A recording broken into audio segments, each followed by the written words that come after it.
Hey survivors, welcome back to Miku's Crackhouse. I'm your host as always, Jeff Probst. Just kidding, it's Sam Kingma. And joining me is my best friend and co-host, Myles J. Myles Johnny Fairplay. Myles, you won't believe it, but I brought coffee to Crackhouse, the great outdoors. That's right. If you win this immunity challenge, no, that's the reward challenge. It's the reward challenge. If you win this reward challenge, you get to bring back a full tin of Hills Bros coffee beans back to camp. Oh my god, I love Hills Bros. It is like my favorite coffee bean manufacturer. It is my favorite instant coffee bean manufacturer. The best part about that clip is that she loses. Yeah, and like she's not even fighting. Yeah. She's not even fighting for that Applebee's. For her favorite sit-down restaurant. Sam, if you were literally on a fucking desert island in Fiji for 26 days, I think they might have been doing 39 day seasons still at that point. Yeah, that's Island of the Idol, so that's still 39 days, but And it's like Jeff Probst walked up to you and he said, "We brought meatheads to Fiji." I'd freak. I'd freak. And then I would be that bitch and say that Meatheads is my favorite sit-down restaurant. But the thing is, how much fight would you put up for Meatheads? Oh my god, I'd be putting up... Oh, dude, it wouldn't even be a fucking question, bro.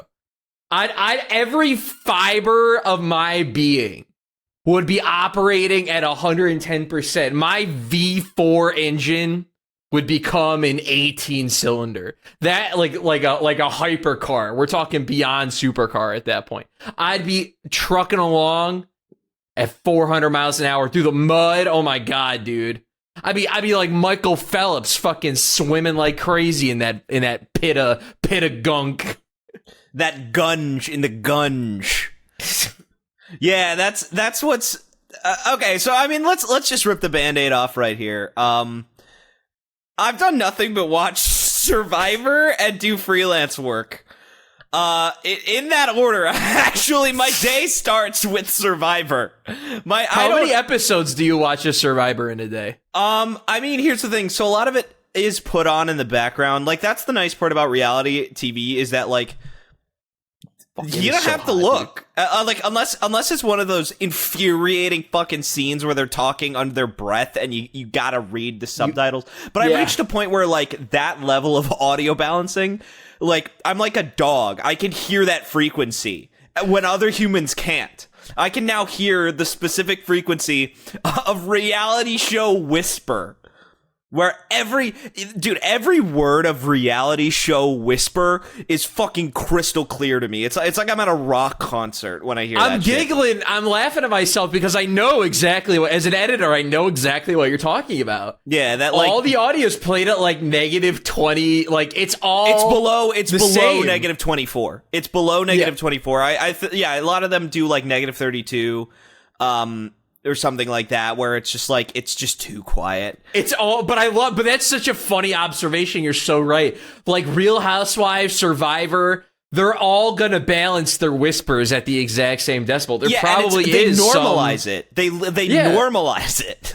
Yeah, they normalize it like they hook it up to the compressor and they normalize it. They throw a hard limiter on it. Normalize it at -32, and you just get this like perfectly cadenced whisper of like, and it's always people going like, yeah, if he has the super immunity idol, then we might be screwed. Yeah, we might have to vote out John.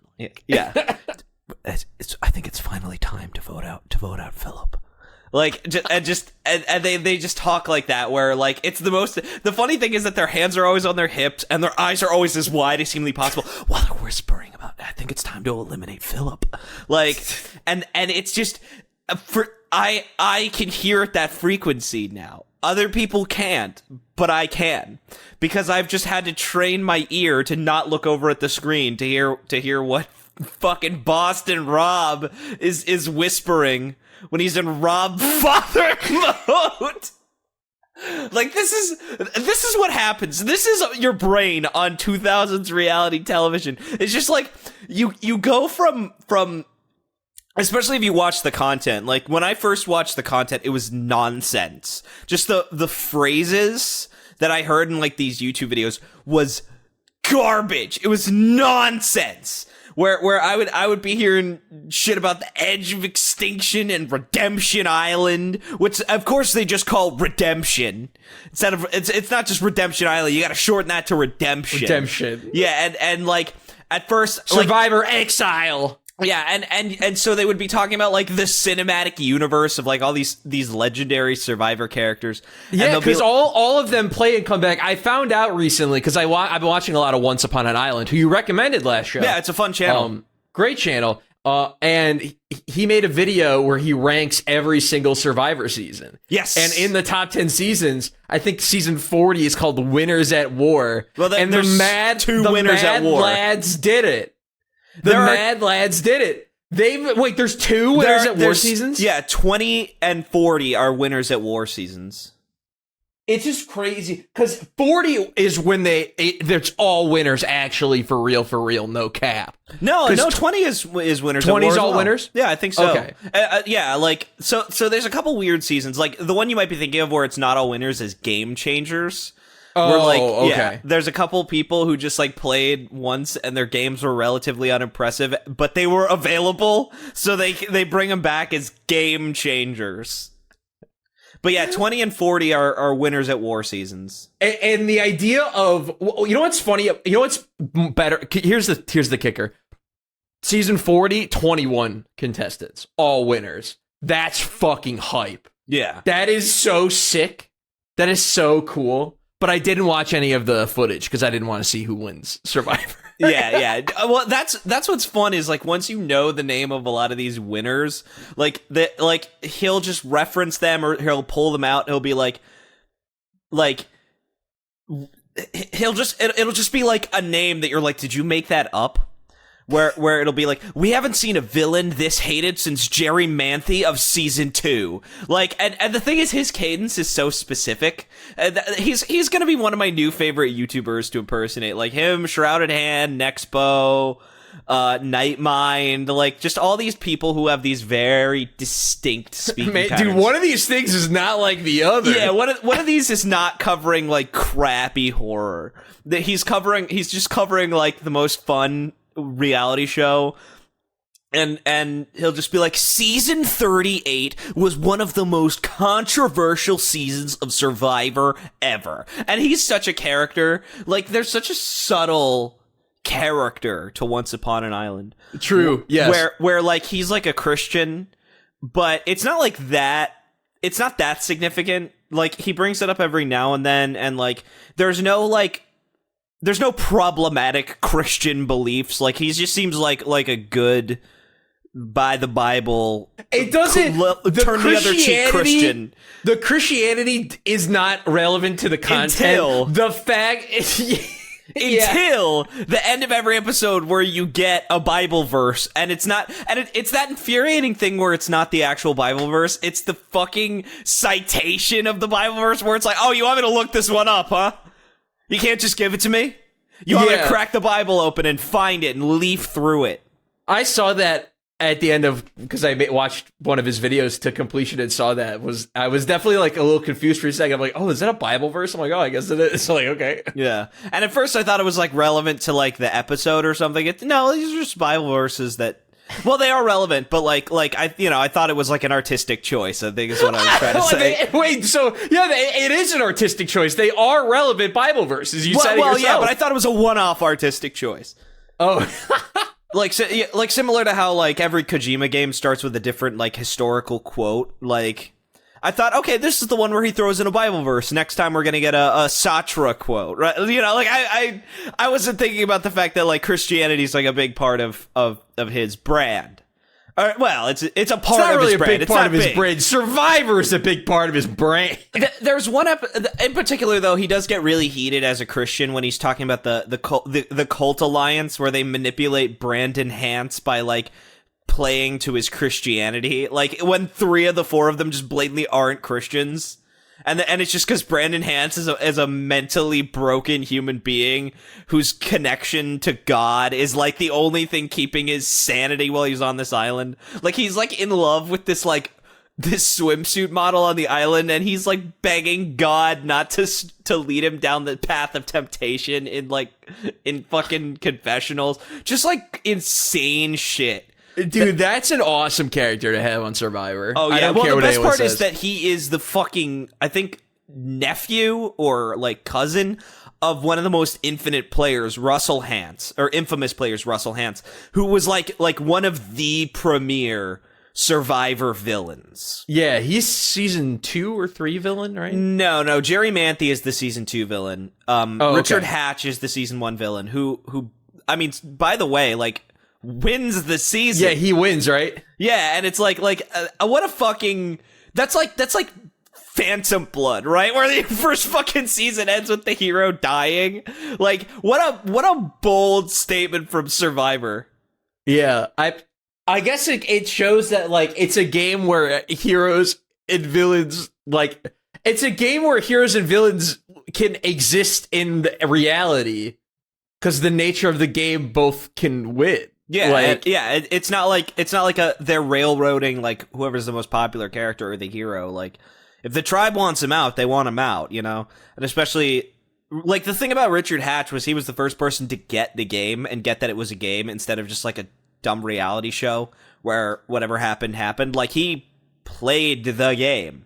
He was the one, like everyone else on the island was the one who dropped Dark Souls because it was too hard. And Richard Hatch was the one who was like, no, I gotta slow down. I got, I really live and die by the shield and this iframe roll. Okay, there's iframes on the roll. Gotta use that. Okay, well, if I throw on Havel's armor, I can tank this hit. Like, he was the guy who, like, who got that it was a game. And he was the first person to propose an alliance. And initially, everyone was against the idea. Because they were like, no, we're just going to vote how we want. And no, it didn't fucking work. Didn't work. So he figured out the game. And so there's just a lot of like fun history to the development of the seasons, and especially to the meta of the game. Yeah.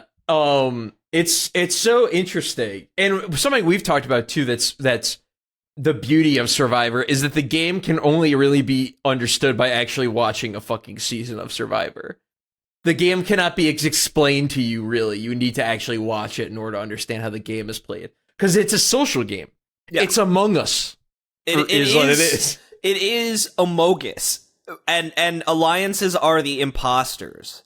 Where your job is to play the game with no... But the thing is, it's a game of Amogus in which everyone is an imposter. They just have to make the choice to be the imposter.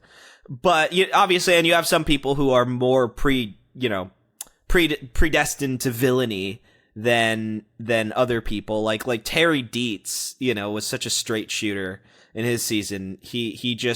But he was on the outs because he was part of a tribe that when they merged, they had less players, and so he just this is the fun part about like the merge parts of Survivor. So the seasons break into pre-merge and post-merge. It's basically Journey to Egypt and Battle in Egypt from Stardust Crusaders. Where just like the vibe and the stakes totally change like post-merge and pre-merge. And we're fighting Egyptian gods now. Yeah, like the loop of the Survivor seasons is completely different. Like even though we're still fighting stands, but the difference is like the travel element to it, like the introduction of the area that they're in. Like there is more focus on like building up the tribe and the tribal politics of two different people. And then the merge is like, all right, there's no more tribe. There's just me, and I gotta win this game. And so, like they changed tribal immunity to individual immunity, and so for example, if you come into the merge with fewer players, you'll get pagonged, which is named after the first survivor tribe that was systematically eliminated, the Pagong tribe. And so, like, most people don't want to come into the merge with fewer numbers. But if you do, you can just become a challenge beast and go on an insane immunity run where no one can vote you out because you just keep winning the challenges. And so it becomes this, like, do-or-die game. I love that phrase, challenge beast. That's like a fun archetype in Survivor. Because there's a couple of these that Once Upon an Island discusses, like strategist or whatever, and challenge beast, of course. And it's great. I love how the game can be played in all these different all these different permutations in ways. The major problem, and this is not even a game balancing issue. I mean, because it's a social game no matter what you do. It can be a strategic game, but like you have to kind of play all games to an extent. You can't you can't suck at any part of the game and win typically. But like it's impossible to do, shall we say, a challenge beast build and get to the end. You can't spec your Survivor avatar into all challenge points. Okay, let's make our Survivor our Survivor Dark Souls character. What are the stats? There's challenge. I'm gonna actually write these down so that we don't forget.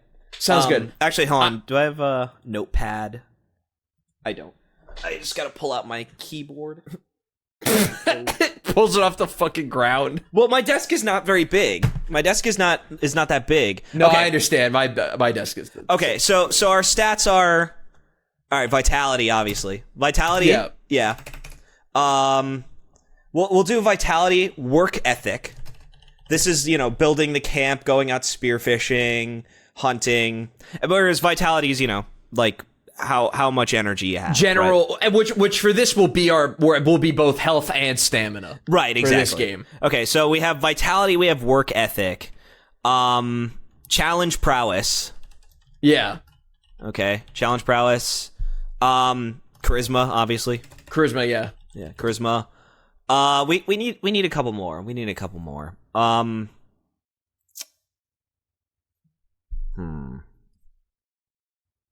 Survivalist skills. Like a separate because I like work ethic and survival stats being different, where like work ethic is actual actual effort. Yeah, so camp. So we'll do survival skills, and then the other one that I wanted to do was perception, which is your ability to like suss out lies and who to trust, and like your intuition, right? Yeah, that's 6 stats, right? I feel like that's pretty good. 1, 2, 3, 4, 5. Yeah, no, that's perfect. That's a and arcane.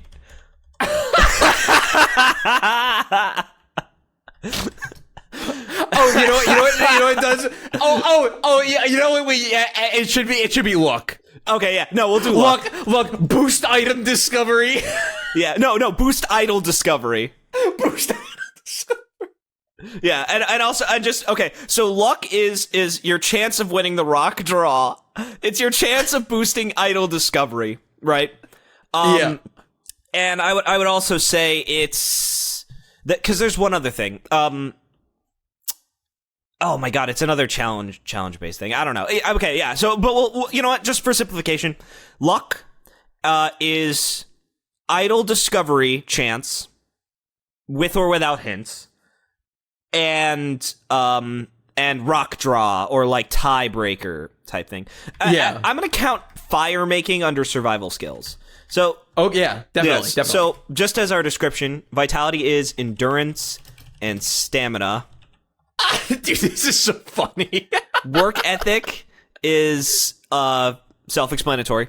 Challenge prowess. Work ethic, yeah. Here's the thing about challenge prowess. I'm going to say physical fitness, and puzzle skills. Yeah, like mental aptitude, excuse me. Charisma, social skills, survival skills, fire making, food prep, hunting / gathering. All right, perception, instinct, and bullshit meter. We'll call it Bullshit tolerant. Yeah, bullshit tolerance. All right, bullshit tolerance and luck, idle discovery, and rock draw probability. Okay, so let's start with you, Sam. What do you want? Okay.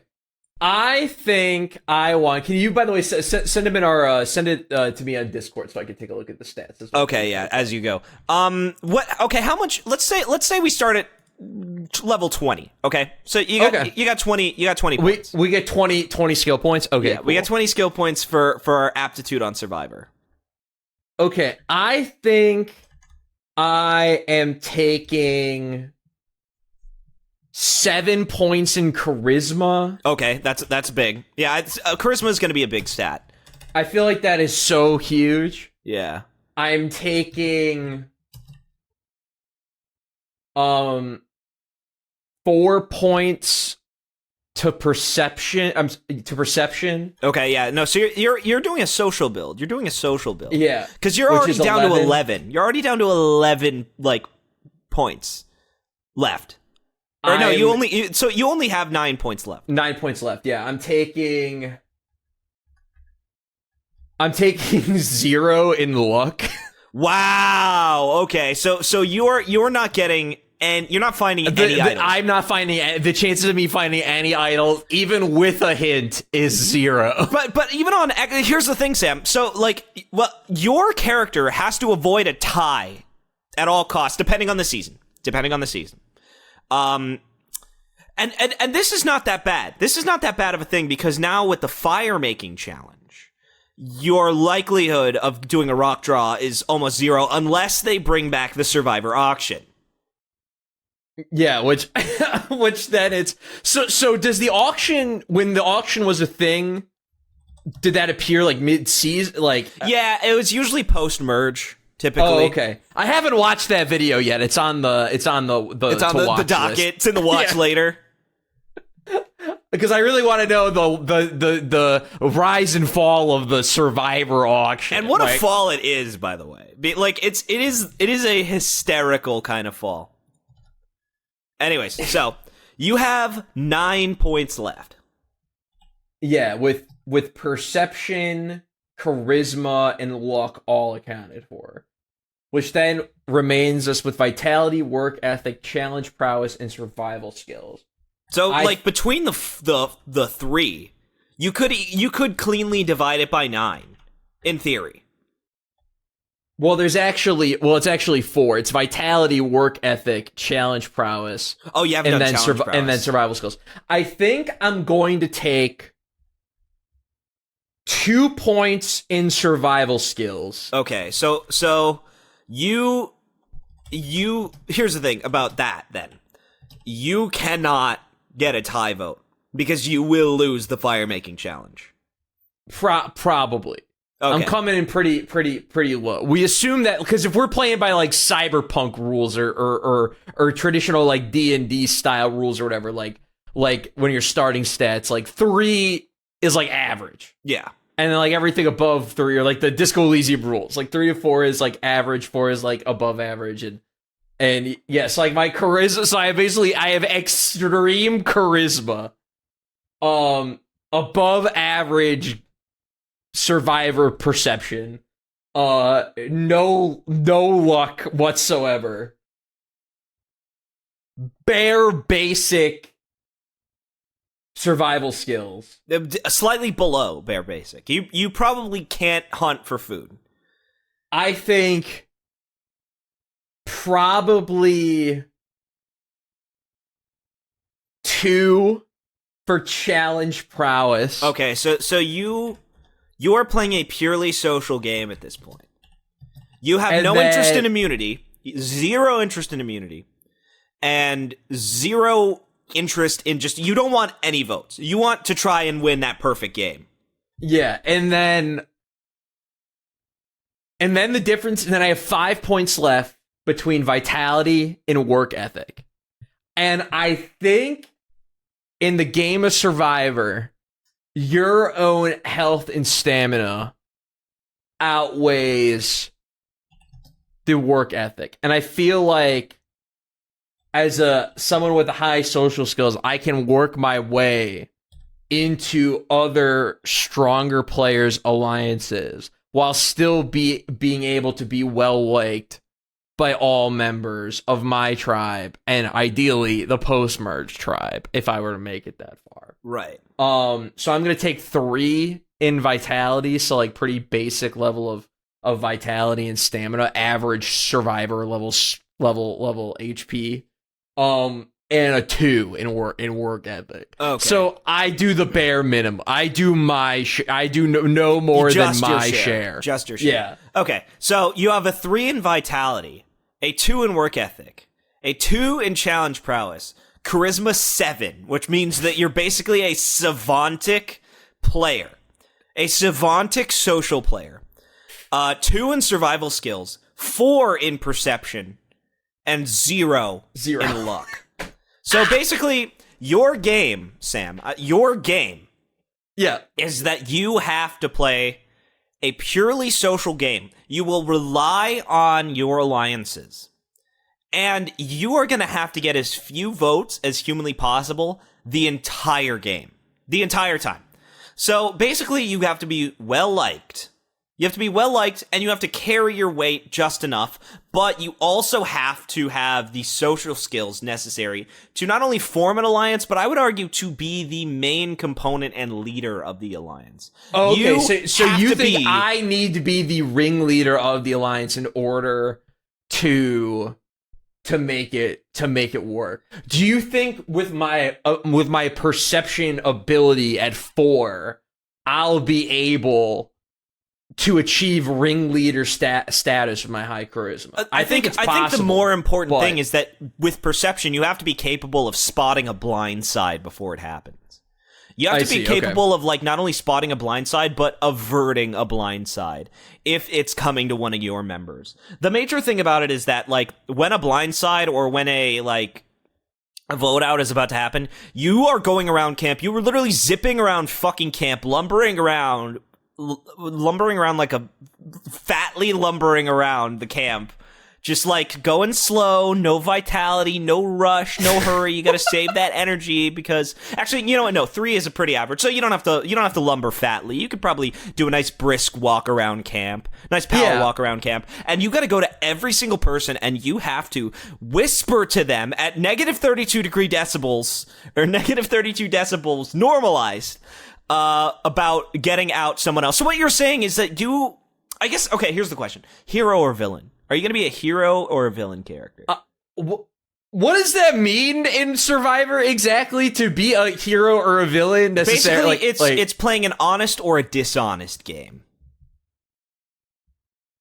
Do you think... That's a great question, because I feel a part of me wants to say that of a dishonest game would be the way to play with high charisma. I think so as well. Stats. But because we can also use our above average level of perception at the game to like, because I feel like I'll be able my decent above average perception will allow me to see some, to be able to protect all my lies and shit. Yeah. Because I feel like that's the problem with the villain shit, is that if your game unravels, there's like no coming back from that. Right. It's just over. Where like if you're playing a more honest game, I feel like in order to be a hero type player and to play an honest game of Survivor, I feel like you need to spec into things like work ethic and challenge prowess if you want to win as a hero in Survivor. But I could be wrong. Myles, how are you going to play your game of Survivor? Unless you have any more questions for me about my build. No, I was just going to say you basically built Boston Rob.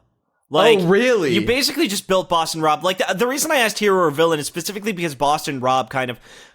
No. You know who you built, Sam? Okay, so if you're a villain, you built Boston Rob. If you're a hero, you built Yul Kwan. And Yul Kwan is literally the number 3 most beloved winner of Survivor, according to Once Upon an Island's poll. He came in number 3 That's awesome. So you built a pretty fucking good character here. You built a very good character. I feel like, it's so okay. So it looks like this is a winner's build if you play it right. This is a good winner's build. The major problem is that Yule's season is a bit odd because he got an immunity idol in an unbalanced season. He got the super idol while on exile. And that was in the era in which the super idol could be played after all the votes were cast and before the final four. So he was essentially invincible and impossible to vote out the entire game. But the thing is that everyone liked him. The major thing is that he was going against Ozzy, who was a challenge beast. But he, very wisely, was the only friend to Jonathan Penner, who was the swing vote, who his major thing was that he didn't want to vote for Ozzy because he felt that Ozzy was an entitled little shit. And Penner liked Yul Kwan. And the thing is that their friendship has lasted the last 3 or 4 years. Or the last, not 3 or 4 years, way longer, way longer than that. Like the last 12, 13, 14 years. And so that's a big thing too, is you can probably get some of the tougher swing votes from the jury because people will like you. Yeah, because I feel like Survivor's a game where you have to play. Survivor's an interesting game where I feel like you have to be yourself in order to win. So I actually think I would play a more hero type character because I'm just not that. You're not devious. I'm not that conniving. In reality, I like to think connivingly, but I can't act on it. I don't think I'd be able to act on it in the realm of the game. And I've gotten this far in life by being well-liked by everyone, and I feel like that's a skill that can take you really far in Survivor, which is why, despite my lacking mediocre stats in some key areas, I feel like I can still eke out a W. But Myles, I want to hear your build. I want to hear if it's any different. I already know what I want to play, and this is the hard part: is deciding the specs of it. Sam, I want to play a high risk game. I want to play a game where I make a lot of big moves and I earn the respect of the jury in particular. Interesting. But what that means is that my threat level is going to be very, very high. It's going to be very high. Okay, people are going to want me out almost the entire game. That's the game that I want to play in Survivor. I want to be a fucking Survivor legend. Right? Where I am on the brink of death, one might say on the edge of extinction, the entire game. And so the important thing is I have to make it to the merge. I have to make it to the merge because pre-merge, everyone's going to think that guy's a threat. We got to get him out before it's too late. That's the hard part. How do you make it through the first half of the game? So here's what I do, okay? Here's what I do. I'm going to save Vitality and Endurance last because I can respec Vitality and Endurance. It's going to depend on how hard I'm going to have to work. But the thing is, I'm actually going to give myself a 4 in work ethic. I'm going to give myself a 4 in work ethic. I'm going to work my ass off around camp. Yeah, that's definitely above the average level of effort put in at camp. Yeah, so that people... If 2's the bare minimum, 3's the average, 4 is well above the average. Yeah, and in particular, I'm actually going to do only 3 in survival skills. Because here's the thing. It doesn't matter how much fish I bring back or how much food I bring back. It's about the amount of hours that I put in to provide, right? So I can have pretty average survival skills. And the reason that I'm doing 3 instead of 2 is because there's going to be a fucking fire-making challenge, Sam. There's going to be a fucking fire-making duel. And I am going to have to fucking save off flint for my life. Now, are you worried that 3 will not be enough survival skills for you to for sure win the fire-making challenge? That's the big thing is that I'm going to take the risk. I'm going to take the risk on the average fire-making challenge. Because here's the thing. You don't have to have great fire-making skills. You just have to go up against someone who's never made fire before. Because that's the ideal and here's the thing. You can literally put yourself in the strategic position where you're the only one who knows how to make fire. Now, they do say that to be cast in Survivor, you have to know how to make fire, but you only need to know the very basic essentials of it.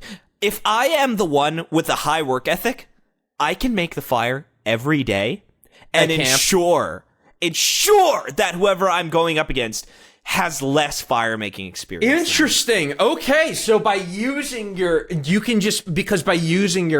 your above average work ethic level, you'll be able to just like, people won't have to worry about it. Most people won't have to worry about it unless the fire making challenge appears, which is how they handle tiebreakers in tribal council. Right, exactly. For people who need to know why fire making is so important. Yeah. Okay, so you are at... I'm at 14. I'm at 14. I have 7. I've spent 7 points. Yes. So I have 14 left. You have 13 left. 13 plus 7 is 20. Okay, I see. So with charisma, and this is going to be a tough one. With charisma in particular, I almost want to do 5. I almost want to do 5 because I do have to make sure that I'm well liked, and I do have to make sure that I have alliances to minimize the amount of votes necessary. That said, that is probably going to hurt my perception because I'm going to need high stamina. So here's what I'm going to do, okay?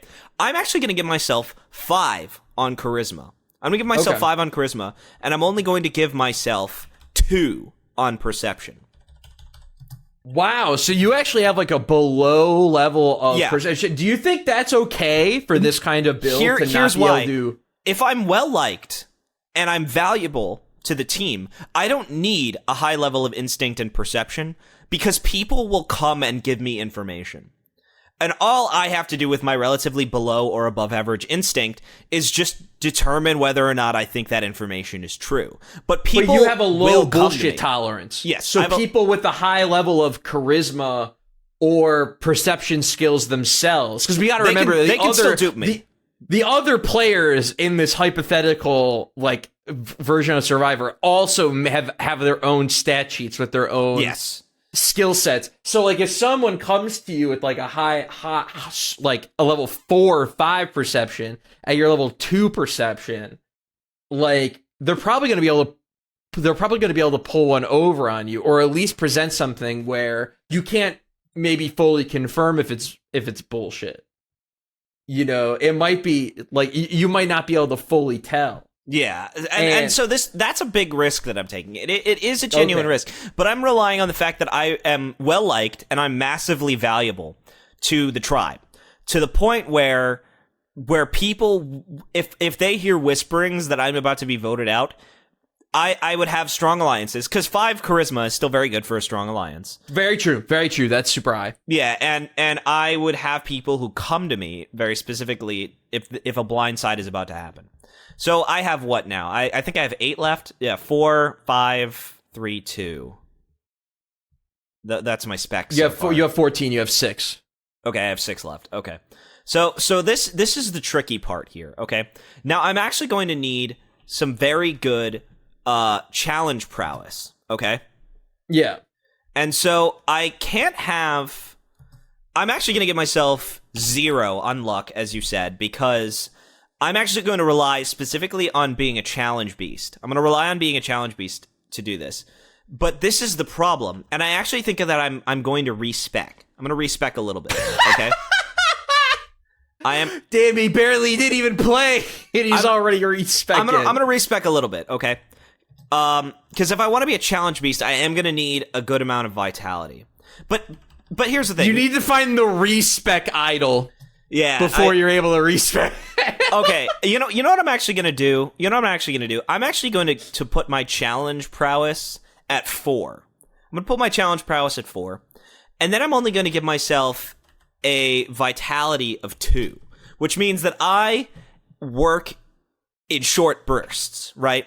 I am going to exhaust myself after every single challenge. I will be fucking tired by the end. That said, I am physically adept enough to do certain things. If I have to lift something, I can do it. If I have to run fast, I can do it. But I just can't do it for all that long. I'm Mike Tyson, baby. All right? I knock you out in the first round or I get too tired to do it. Fucked. Yeah. So, but so I have above average puzzle skills. I have a good work ethic. But I'm not going to rely at all on the hidden immunity idol. And And the rock draw is basically irrelevant now. That we don't really do it unless they bring back the Survivor auction, which let's assume that they don't, right? Yeah. I feel a safe assumption, I feel like. Yeah, and so I want to play a high-risk game in which I'm always kind of at the verge of being voted out, but I'm just too valuable during the pre-merge to vote out because of my alleged threat level in the game. And I can go on a relatively strong immunity run, and as a backup to the immunity run, if I fail to get immunity that day, I will rely on my social game to convince other people to get me out, and I will also fall back on my alliances as a bit of like a spy network. Now, my major issue is that I can probably be very easily deceived if someone wanted to deceive me, but I'm going to play an honest game, and I'm going to trust the people around me. Because I do think, even though I have a lower instinct and a lower bullshit tolerance, I probably would still kind of know who is trustworthy and who is not. So I'd probably try and gather around people who have high social skills and high perception and bullshit tolerances myself. So what I'm saying is, I think that we have an alliance. Yeah, probably. What is so can I hear your stats one more time? Vitality 2, work ethic 4. Challenge prowess 4, charisma 5, survival skills 3, perception 2, and luck 0. Perfect. So I think that beautiful 20. We have an alliance, and I pick up the slack. I pick up the slack of the work ethic. You don't have to work as hard, but you work the jury. Now, there is going to be one problem, Sam. I think I know who's winning this game. I think I know who's winning this game. Wait, you know what? No. Let's eliminate the hypothetical situation. Okay? We have a final 2 deal, Sam. We have a final 2 deal, okay? Collusion in Survivor? Yeah, we've got a final 2 deal. Well, no, collusion? So there's a final 3. There's a final 3 is our option. Let's say we drag along a goat. We drag along a goat, which is someone who can't win the game. No one likes them enough, so they can't win the game. But with our good charisma and our good social skills, we bring them along anyways. And you know what? We'll bring along a goat that we can fucking tolerate. Like just someone who's feckless and no one respects them, but you know they're a decent person, so them being in the final 3 is not too sad. Like a Sugar or something. Yeah, well, no one likes Sugar. Everyone hates Sugar. Yeah, but she made it to the final 3, right? She did. So the thing about Sugar that's really confounding is that she played the most impressive social game, but everyone hates her. And she lacks the jury skills necessary to win the game. So, but I'm talking someone more like a Susan, right? Like a Susie from Gabon. Okay. And so the thing is, we have a final deal. And we are actually sitting in an Aussie versus Yul Kwan situation where you played the genius game and everyone respects your social game. That said, because I made it to the end, I simply made it to the end, I have a harder time with the jury. And so what's going to happen is that I think default, you win the game. You get the million. Okay. Wow. Yeah. Default, like assuming that my jury management skills are just pretty average, you win the game. The jury likes you the most. You have the best relationships with the jury. And yeah, my 7 in charisma is paying off right at the end during and your perception specifically to like the thing about perception at the final tribal council is you can also tell what answers people want. You can tell what they're looking for when they ask you a question. Whereas for me, I have to just answer honestly and hope it works. I see. Yeah. So you can kind of suss out if someone's asking for an apology, or if someone's asking you to kind of own your game, or if someone's asking you to say something disparaging towards yourself, or to blow smoke up their ass. Like, you're a lot better at the jury management. And so the major thing is that the only way that I'm winning the million legitimately is that I never promise you final 3. I never promise you final 3, and I put you on the jury. That's the only way I'm going to beat you at Final Tribal Council. Is it as if I get knocked out in from probably the post merge? So the most that I would do, Sam, is give you a Final 4 deal. I would give you a Final 4 deal, and I would try and get you voted out at Final 3. That's the only way I'm winning that Tribal Council, because otherwise I'm fucked. dude. I'm done. You have the jury on lock. Yeah, that's where my stupid high charisma like really pays off in big dividends, big numbers. But yeah, that was fun. That was fun. We'll provide the stats, the stat sheet, the stat sheet on screen, so you can make your own Survivor OC and tell us how you play your game. I mean, you don't even really have to know how Survivor works to do it. Like me, you know? Just assume. I mean, it's a social game. Just if you've ever played Amogus, it's like just if spec you yourself could make, that way. You could do a spec sheet in Amogus, which I can see that working. I can see that in my brain. Myles, Survivor's not been the only reality TV show I've been watching this past week, because YouTube fucking knows now, dude. They fucking know that you watch Once Upon an Island one time, and then they're like, "Hey, you want to see some Hell's Kitchen?" And I'm like, "Okay." I'm like, "Okay." Myles, this show lives up to its fucking name. The kitchen is from hell. They were not joking. They're not fucking around. That is some of the most the early seasons especially. Some of the most high intensity TV I have just ever fucking seen. It is so like you really feel like you're in the kitchen with Gordon Ramsay yelling down your fucking neck about where's the fucking scallops? Like it's so intense, and I've thoroughly enjoyed going through all 15 worthwhile moments of the show 3 separate times over the last 7 days. Because like you watch like best moment videos, or like there's a similar sort of Once Upon an Island style channel for Hell's Kitchen called Flynn Masters. Good channel, really good channel. Where he compiles all these moments of people quitting, or the best shit is when Gordon Ramsay eliminates people mid dinner service. Because they're fucking up so bad. Like, they're putting fucking raw shrimp on the plate and sending it out. And he's like, take off your jacket and fuck off! Like, and also, the Hell's Kitchen YouTube channel, God love them, uncensored clips. The best, Jerry. The best. Oh, no, that's nice. Both Gordon Ramsay and the contestants are uncensored. It's so good. He's calling them fuck faces, dicks, cock munchers. Is fucking, it's incredible. I don't think he's called anyone a cock muncher, but it's pretty incredible. And it just is that show looks fucking nightmarish to be on.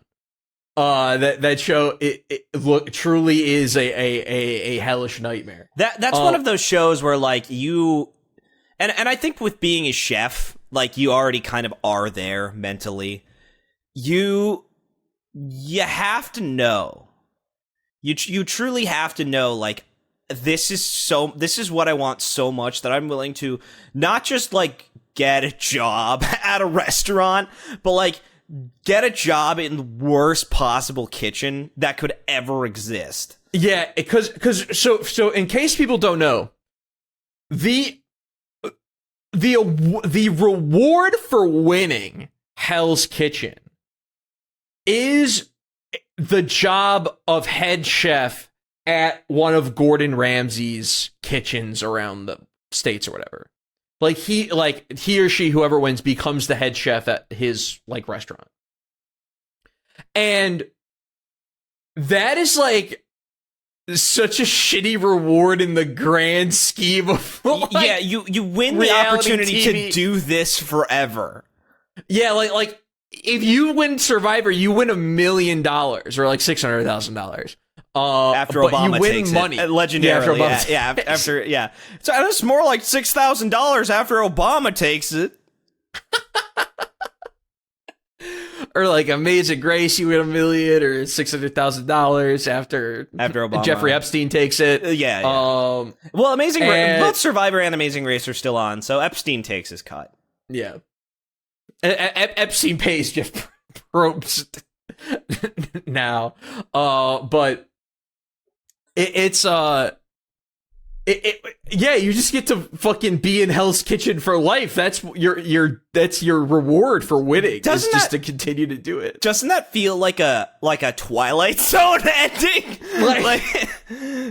like that genuinely feels like an ironic punishment for that would be at the end of the Twilight Zone, where like someone wanted to be the best at something and they get it, and it's just every day now is just going through this hell. Like that truly feels like a short film or an episode of the Twilight Zone. And I will say this about Hell's Kitchen. Well, two things. Number one, the reality TV was so much fucking better when it was allowed to be fucking raw and real and edgy in the fucking early to mid 2000s compared to like what reality TV is now, which is like a much more like sanitized. And apparently, according to like what I've read about Hell's Kitchen, Gordon Ramsay is way less strict and crazy in the newer seasons. Oh wow. And he doesn't, which is like super lame and crazy to me because it's hell because it's his fucking kitchen. But to me, the X factor of the show is because the reward is to work at his business. His authority of Hell's Kitchen is at the level of an actual god. Like he is, like Jeff Probst is the host of Survivor. Yeah, and you can mouth off to Jeff Probst. People have done it. If you can mouth off to Jeff Probst, you can do whatever. And Jeff does control the game, but to a very minimal, minor extent. Yeah. He's more there to facilitate the game and not really to have any command over. It's great how it plays out in the greater realm of Survivor. In Hell's Kitchen, bro, Gordon Ramsay, he'll eliminate people from the winning team. He'll declare both teams losers and make them each nominate people to send home. He'll fucking send home people that weren't even nominated and throw people back in line. It's super crazy because you really do not know what is going to happen. He'll throw, as I mentioned earlier, he'll throw out people mid dinner service. Like, it's so good. And the best part is that he's even yelling and being a prick to the customers too of Hell's Kitchen, which is the best part ever. Cause these cooks or whatever, they'll be having a horrible service or whatever, and customers will come up to the counter and complain about they didn't get their pumpkin, and then Gordon Ramsay will tell them that he's gonna shove the pumpkin up their fucking ass. That's what's funny about Hell's Kitchen, because I actually was on an episode of Kitchen Nightmares when I was like 8 or 9 or something, and that's when I learned that Gordon Ramsay is really good with kids. Because that was my age, and he came up. It was like this like fish and chips restaurant, like seafood restaurant or something. And he like showed me how to tie knots as part of their restaurant's gimmick. Like, me and my sisters. Like, he was very, very sweet and very nice. Oh, that's nice. And he was also very willing to like if there was a problem with the food, like he very politely was like, well, why don't you ask for us to do it again? You're the customer, you're valued. Like, you should get what you want at a restaurant. Like, was very like, you know sweet. why? You know why? Because Gordon Ramsay, his anger is not with the customer. No, it's with these the fucking poor clowns. family of 5 at this restaurant. It's with the fucking clowns who are taking advantage of all these people who come in for their overpriced shit that they're basically doing kids cuisine in the fucking microwave and selling it for $25, acting like it's some serious gourmet shit.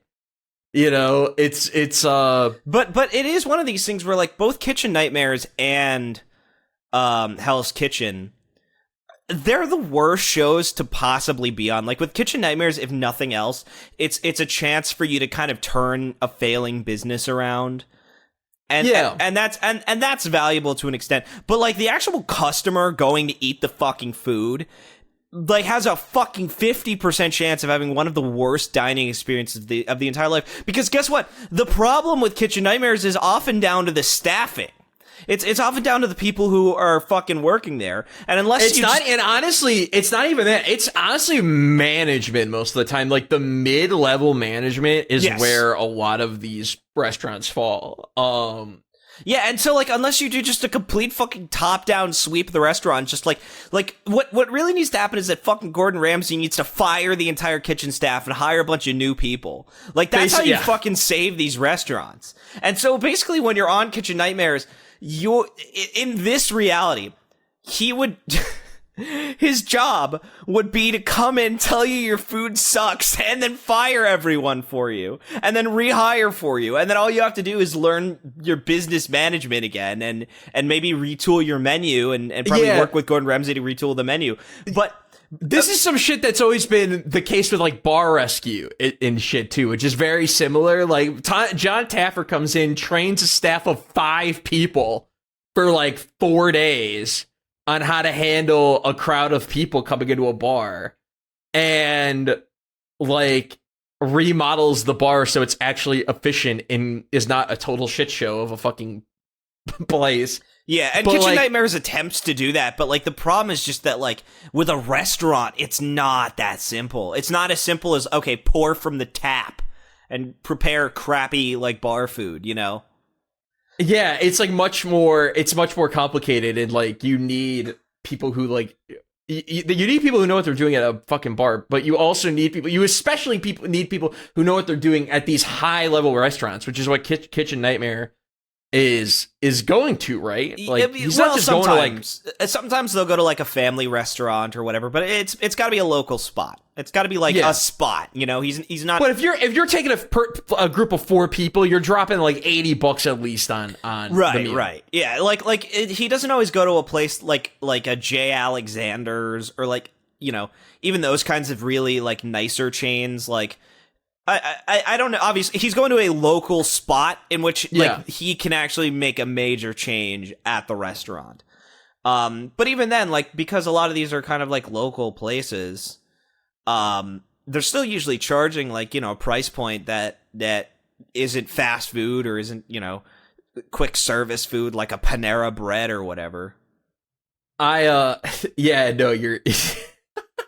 Yeah, he's not gonna. Yeah, fucking Kitchen Nightmares, McDonald's. Yeah, I would love it if there was just a fast food version of Kitchen Nightmares that had to fix a Chick-fil-A, like fix a notoriously bad like Burger King or like he goes into the foot lettuce Burger King and just oh my god, gives them all shoes. That'd be a funny, like, good, like, Adult Swim, like, I think you should leave, like, parody. Robot Chicken, like a Robot Chicken. Yeah, like a Kitchen Nightmares, but it's for, like, a shitty chain. But Myles, the last thing I wanted to talk about in our reality TV show trilogy this week, was I've been also watching some Amazing Race content, which I know I talked about a bit about last week, saying that was the reality show. That's the family show for realities, yeah. And once again, shout out Once Upon an Island, who also has some Amazing Race content, which I appreciate. Just a bit, but it's enough. And he happened to make a video about a season of The Amazing Race that I remembered relatively fondly for being probably, I think, the second or third season I watched to completion, which was the Amazing Race family season, where it's 10 teams of 4. And Myles, do you know anything about this season? No, not at all. I think it's funny to imagine like the parents, because like Amazing Race is like fun and irreverent, but it's also like weirdly intense because everyone is in a hurry for the other transportation to get them there. Like, so there's oftentimes nothing they can do besides just like be anxious on a train. No, you're exactly right. And I was actually watching some behind the scenes videos about how they like talking about how like Amazing Race is like filmed and how like they can only film stuff once since it's a race. They can't like have them go back or refilm or re-say anything. So everything has to be done in one go, and learning a bit about the behind the scenes plus the family edition was so funny because you hear Phil, I forget his last name, unfortunately. Jeff Probst. The host of Amazing Grace. A famous host of Amazing Grace. Famous host of Amazing Grace, Phil New Zealander, was who's awesome and great. Not as iconic as Jeff Probst, but because Jeff Probst is on the helicopter. I want to talk. Once you're done with this, I want to talk about the helicopter shot. We'll double back to Jeff Probst on the helicopter. Yeah. So in an interview, Phil New Zealander was talking about how the family season of Amazing Grace was like a failure. And if you saying this in like an officially shot interview, it's it's oops. Oops, all failure. Like, and apparently, according to fans who watched this season of Amazing Race, considered probably the worst fucking season of the show. So it's really funny that this was one of my first seasons that I saw from beginning to end. Because I watched a few seasons with my mom. I think I started with season 6 or 7, and I definitely remember this one, and probably watching 2 or 3 more seasons after it, and then be kind of falling off. So instead of teams of 2, it's teams of 4. This complicates production in a huge way, first of all. So the Amazing Race Family Edition leaves the country of the United States how many times, Myles? It's the Amazing Race. They go all over the world. 10? How many times they leave? They leave the United States 3 times. Okay. And one of the times is to Canada, which is where the season ends. But doesn't count. That doesn't count. It's a fucking mostly American-driven season of The Amazing Race, which is, for the reason why, is that in regular Amazing Race, each team of 2 has a camera guy and an audio guy.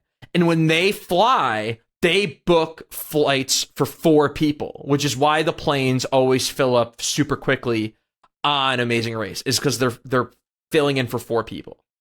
If the families were to go to other countries every leg of the race, basically, which is how the series usually works, they'd have to get tickets for 6 people, which logistically would make production a fucking nightmare. So that's why they barely leave the goddamn country. So already the season's off to a huge disadvantage. Second of all, the 10 teams of 4 are families, yes, but the families are not even. So there's a team of a mom and dad in their 50s and their 2 sons who are in their like 20s. And then there's a team of mom and dad and their sons are in their like late teens. And then there's a couple families where their kids are like 8 and 10. See, because that was what I was picturing, was like just these little snot-nosed brats being dragged around the planet. Yeah, right? Like that's what it should have been, but the families are not even nuclear families. They're all over the fucking place. Of the 10 families, one of them is black. They are the Black family. The Proud family. They're literally, their last name is Black. They are the Black family. And they are the only black team playing. The Armand White family. And they get voted out in the first leg of the race, the Black family. So that's unfortunate. And then the other class act team is the Weaver family, which, unlike the rest of the teams, which is 2 parents and 2 children, it is a widowed mom and her son and 2 daughters. Who ended up losing their father tragically at a Daytona. Do do do do do do do do do. Your father died trying to pick up debris on the racetrack. Sorry, that was cruel. Anyways, cruel but true. Last year, yeah, their father was trying to pick up debris on the Daytona USA track during the Daytona 500, and he fucking got hit by a car and fucking died because they go fucking fast. So the family during the course of this race, by the way, nobody likes the Weaver family, including people who watch the show. No, because they're kind of pricks to the other families, and none of the families really like them. They kind of have an us versus them mentality from the get-go. So they, but they're going through the show dealing with the trauma of losing their family. And these kids are all like probably like they're in their like tween to teens. They're all like probably like 12 to like 16, 17. So they're still pretty young.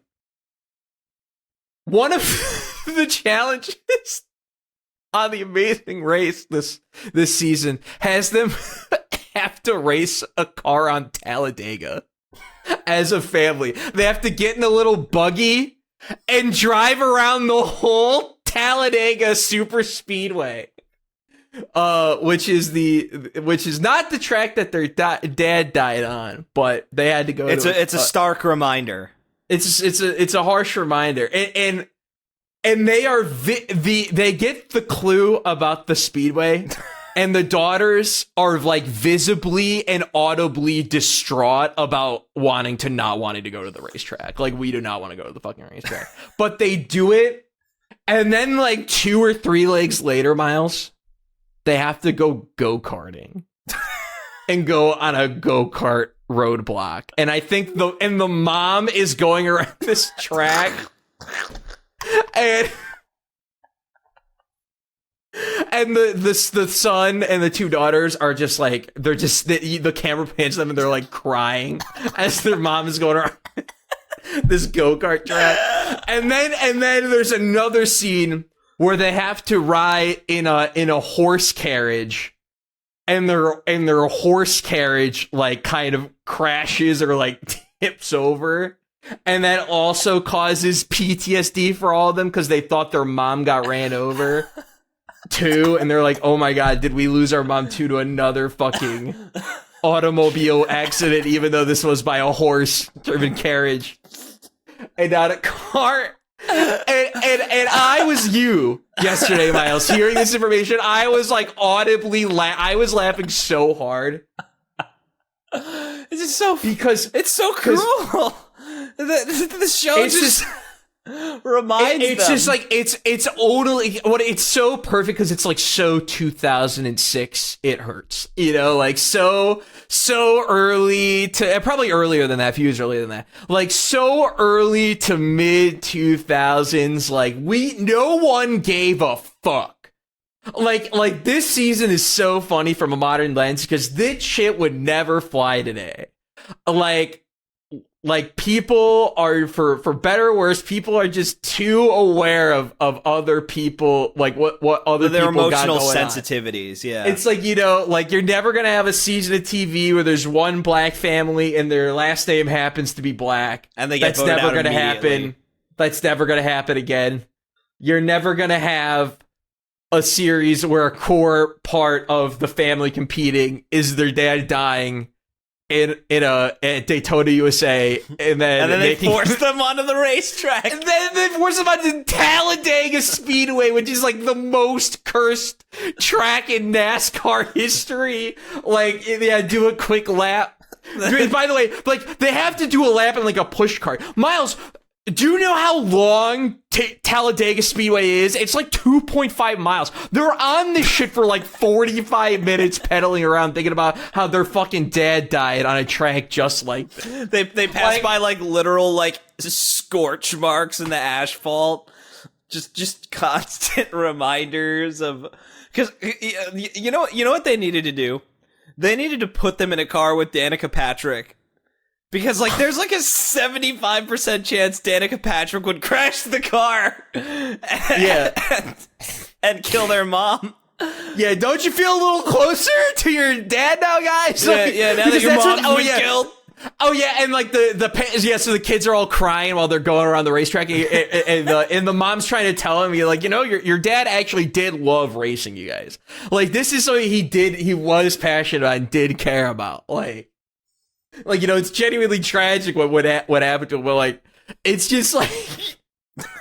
The best part is that, like, I'm not imagining this as an edited show that's got, like, you know, sad music that's trying to make them... that's trying to make the situation seem, like, a lot more profound or a lot less cruel than it is. Like, literally, all I can hear in my head is the Hotel Mario just, like, over the scene. Just, like, the worst, like, penis music possible. Like, I'm not imagining, like, an actually edited reality show, I'm imagining a fucking flat shot comedy sketch. And it's just like, and it's so perfect because none of the other families like the Weaver family. You at home watching don't like the Weaver family. But then you're met to reconcile with the Amazing Race's level of personal cruelness towards this widow and her 3 kids. That you have to be like, oh man, maybe they don't deserve it. There's a contestant in Survivor that I'm like sympathetic to, even though he's a complete fucking asshole and everyone hated him by the end. Named Dreams, DREAMZ, yeah, Dreams. Where like he was like, yeah, I've been homeless when I was a homeless child, and I'm 24 and I never went to fucking college.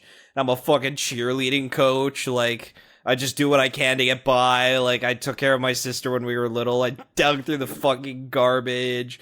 But, like, all of his decisions on Survivor are, like, 50% decent and 50% fucking pure evil.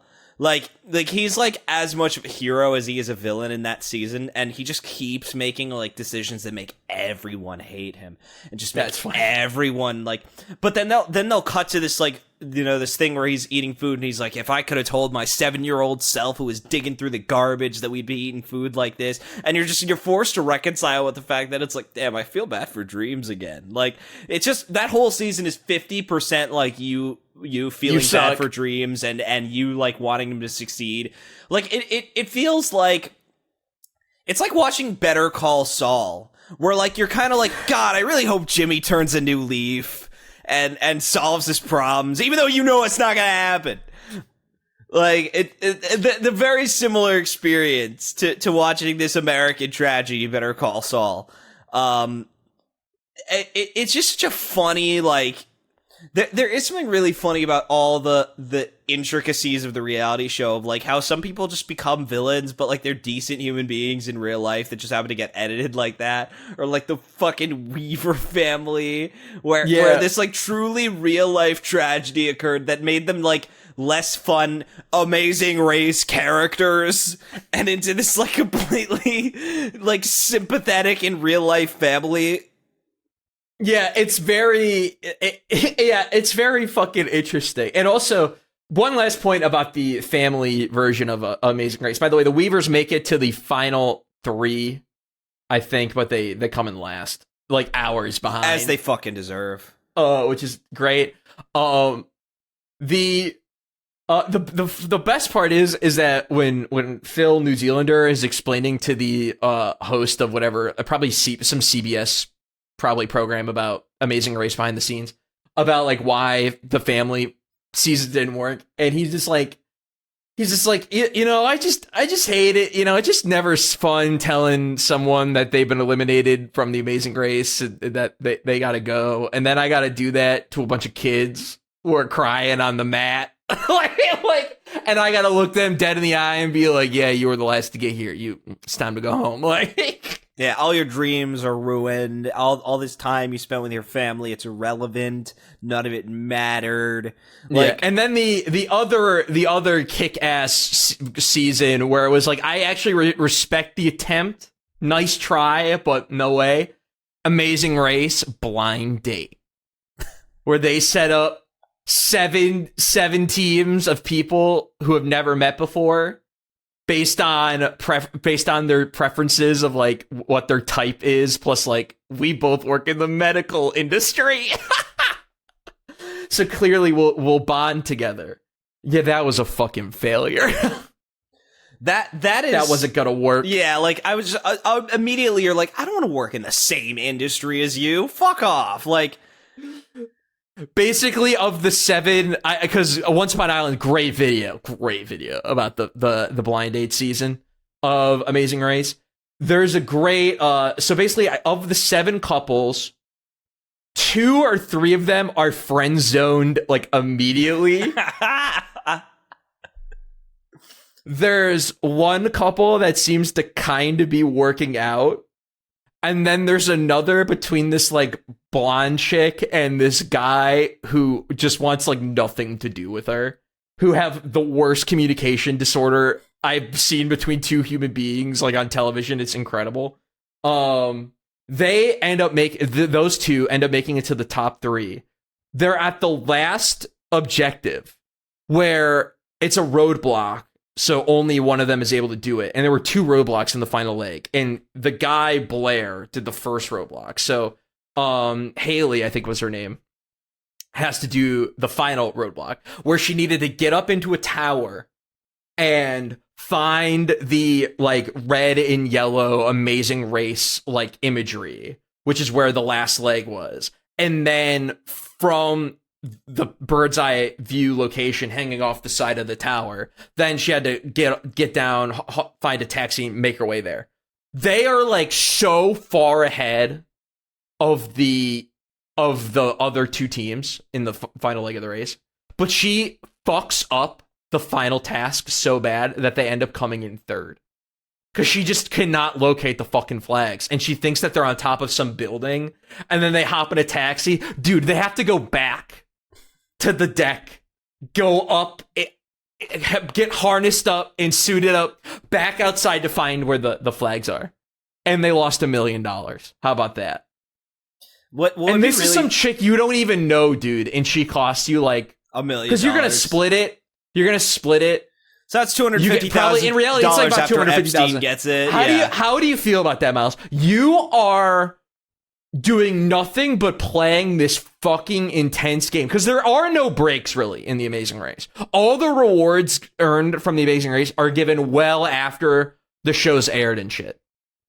So how would you fucking feel if you played this whole game for 23 days, only at the last possible task for you to be probably in like 45 minutes or an hour ahead? For the record, when they left the facility where they had to suit up and get on the side of the building to locate the final place, when they are leaving the initial time, the second team has not arrived yet. That's how far ahead they are, Myles. And they blow it. I'd probably go to prison. Honestly, I'd probably kill that chick.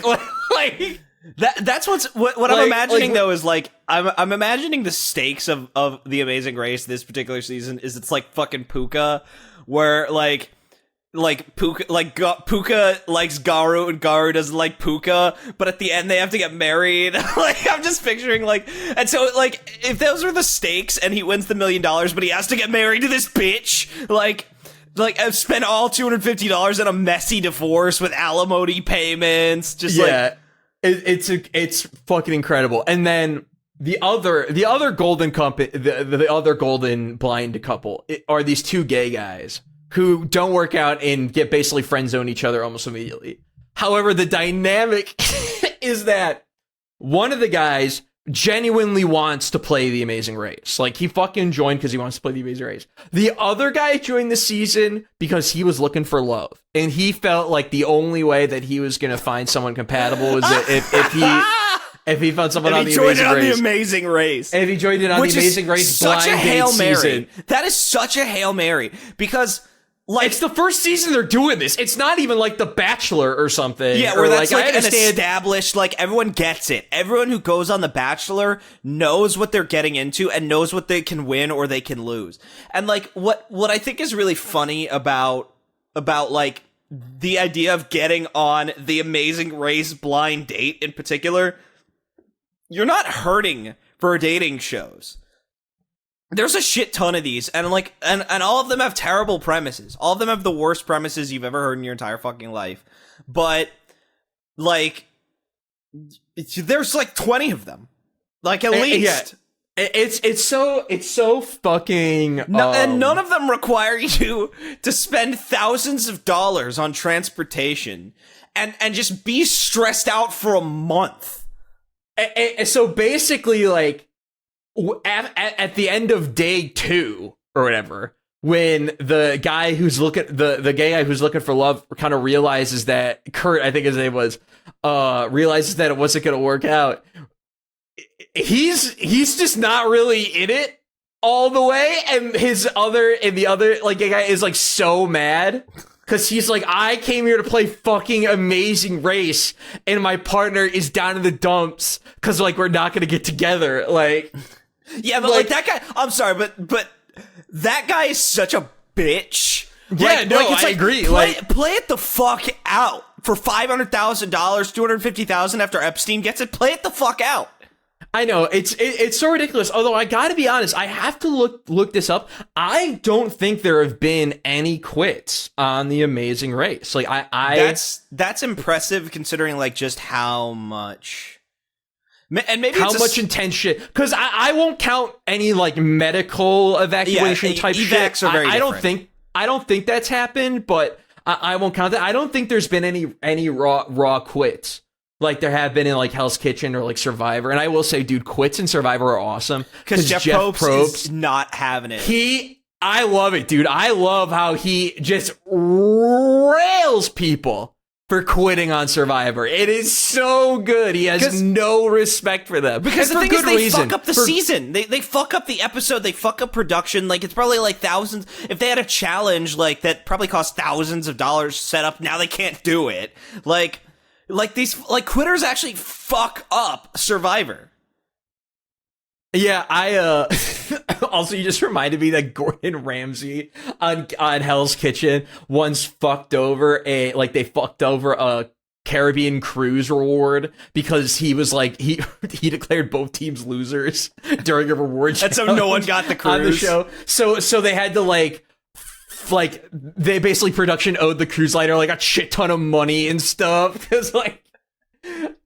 When you said that Gordon Ramsay was tantamount to a god, I didn't realize, like, at that level, like, where he, like, you should get in trouble. As like, any other television power that be would have been fired on the fucking spot. See, that's the thing, is, like, a good reality TV show, especially, like, a game type of show like this, that has an X Factor. To me, OG Hell's Kitchen X Factor is that Gordon Ramsay is not only the host, he is the god of the kitchen because the reward is his working at his restaurant. So if he doesn't believe you are fit to be his head chef, he's just going to fucking eliminate you right then and there. And we're not going to have a pomp and circumstance about eliminations or voting. And I don't fucking care that you're on the winning team. You suck dick. And I'm done with you. Goodbye. Like, and that's crazy. And that's awesome. It's just that it's pure anarchy in the kitchen. Yeah. But like, that's the X Factor. Like Ink Master, like similarly, like Ink Master X Factor, the challenges have permanent repercussions in the real world. Like, that's the X Factor of Ink Master, is that when the people get tattoos done on them in Ink Master, they're real tattoos. They don't just go away. In fact, they have to go on a spin-off show if they want to get them rectified or covered up or whatever. Like, they have to live with the consequences of the reality TV show, which is like not the case on Deal or No Deal. You do not have to live with the consequences of you being on Deal or No Deal, unless the banker gave you $600,000 and you decided to not take it and play for the case that had $5,000 in it instead of the $1 million, you know. Yeah. But I'm not speaking for personal experience or anything. No, you're just aware of how these games work. Yeah. The X Factor of Survivor, you might think that it's the social game. You might think it's the challenges. You might even think it's the characters. It's none of those things, Sam. It's Jeff Probst standing in front of an active volcano or hanging on the side of a helicopter like Tom Cruise. Dude, when I first saw that shit, because he's done the helicopter shit a lot of times as we were discussing before this week before we recorded. But the first time I saw it was from season 8, All Stars, the original Survival All Stars or whatever. And I think he still does the fucking helicopter shit in the modern seasons, or at least in one of the HD seasons, he does the helicopter shit. I'm like, I can't believe they still let him do that. Well, it's again, that's why I compare it to Tom Cruise. He's 58 years old and he's doing all his own stunts. But like, so the funny thing about the Survivor, like, I guess we'll call it the theme song, like that introduces the show, like, you know, that introduces the season, right? Yeah, the theme song, yeah, the intro. Yeah.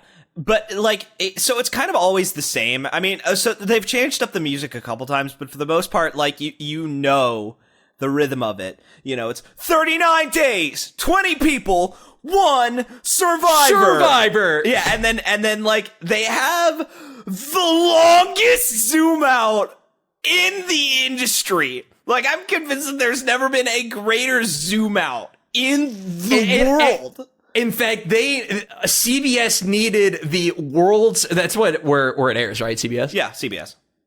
They needed the world's greatest scientific minds to develop a lens that could zoom out that far. Yeah.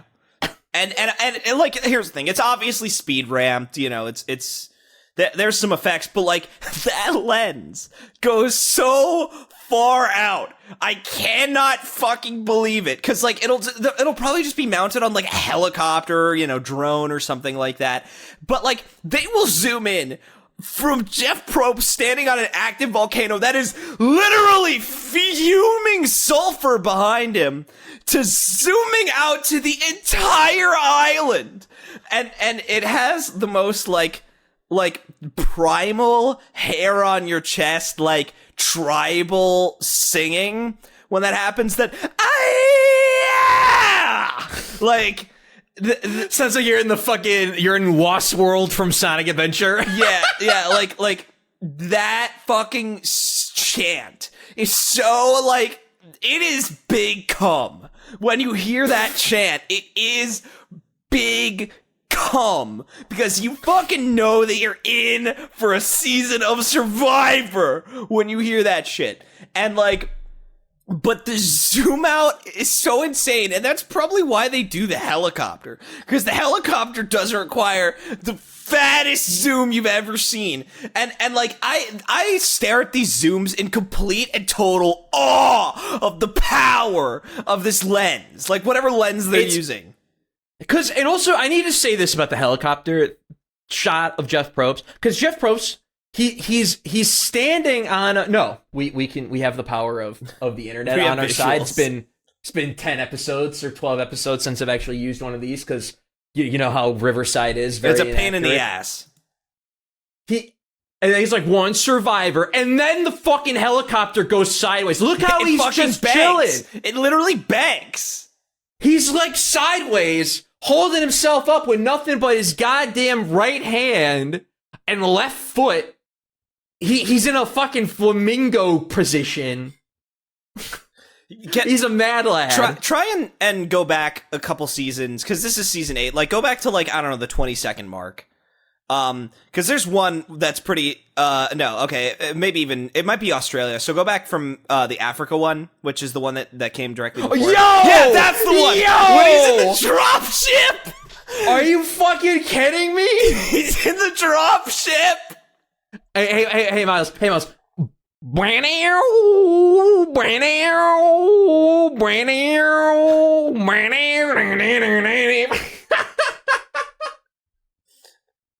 All I can think... Is he marooned on a fucking rock or something here? Yeah, they zoom out and he's just on the giant rock.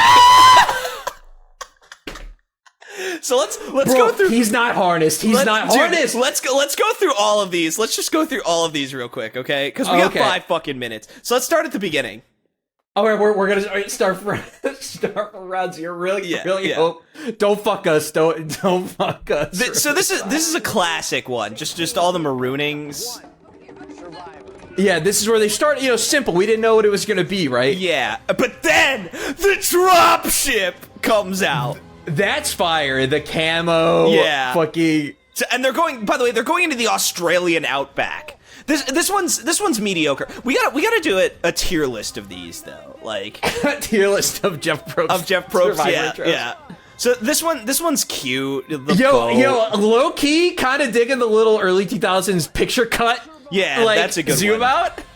So Thailand is infamously the worst fucking season, and like even this zoom out is so lame. Like, how whack is this shit? He wasn't quite daring it. Maybe he got a little scared from the drop ship. from the dropship one. We're in the boat arcs. Yeah, but you gotta. But this one's pretty cool because they're on a pirate ship in the middle of the ocean. Now this one though, for Survivor All Stars, he's got to pull out the stops. That shit is so fucking badass, Myles. Yeah. Oh yeah, here we go. This one's raw. That's raw as fuck. Dude. And then the zoom out is so man, you weren't kidding, man. Those are the farthest zoom outs in the industry. Yo! Right? Yo! That shit is nuts. Dude, this one's fun too because he's on an actual fucking Mayan temple. Oh man. Dude, I can't believe that we could even make out facial features on this guy with how far they zoom out that fucking camera. No, they're going nuts. With these zoom outs are nuts. So this is the famous race war season. But yeah, no, I like this one too. He's on the little the light plane and it's not as dangerous but equally badass. Yeah, it just banks towards the floor. This one's China. Yeah, and so he's in this fucking Chinese temple or whatever. But look at this shit. Look at this! Yeah, he's not locked in. He's not locked in. He's just holding on with his bare grip. He's fucking... This one is, like, the ones where he's on, like, the tallest point in the fucking map is so sick. Those ones are always sick. This one's great, too. Like, they just zoom out and he's in the middle of these fucking rapids. Yo! Right? Yo! I was like, this one's alright, and then that... Yeah. Bruh. Yeah, I know, right? That one surprises you. This one's funny as fuck, too, because it's like, okay, the helicopters. They pull out to the fucking 4 helicopters. But this one's deceptive as well. You think, all right, he's just on a rock. No, he's on the rock in the middle of the ocean. Got another drop ship this time. That one banks even harder, it feels like. He's drop sitting helicopter. further out of the drop ship. Crazy. That one where he's in the middle of, like, an actual fucking, like, video game level. Yo, what the fuck? He's not even holding on!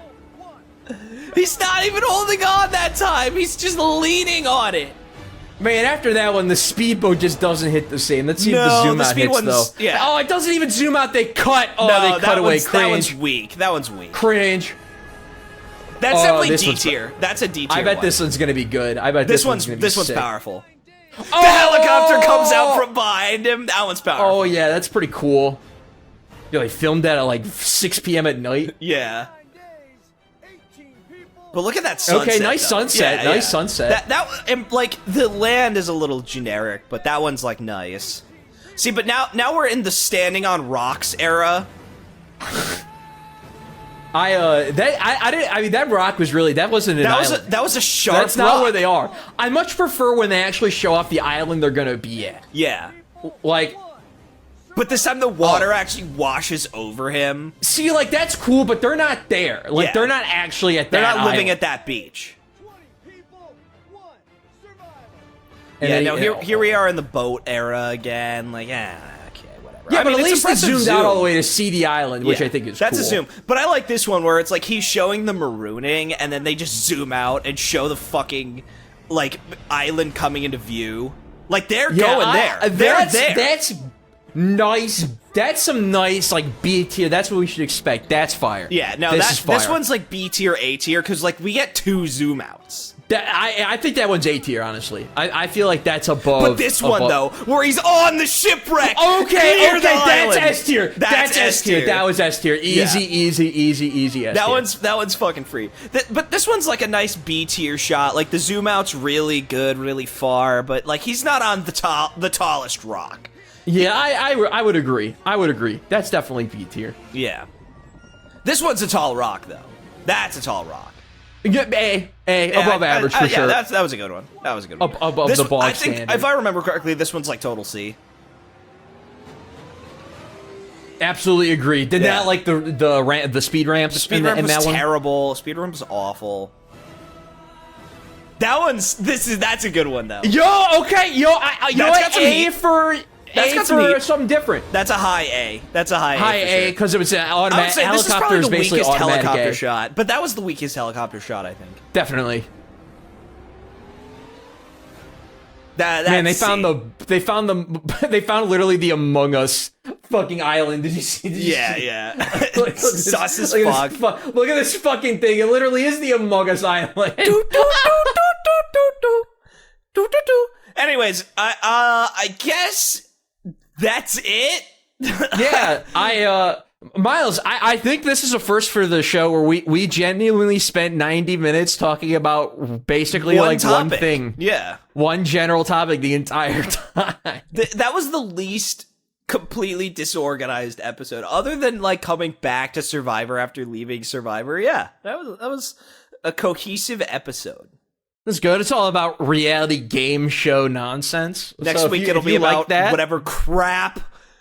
All it takes is we have to find one other thing, and like that's it. So next week, whatever crap we find will be what the episode's about. Yeah, it should be called Miku's Crap House. Miku's Outhouse. Miku's Outhouse.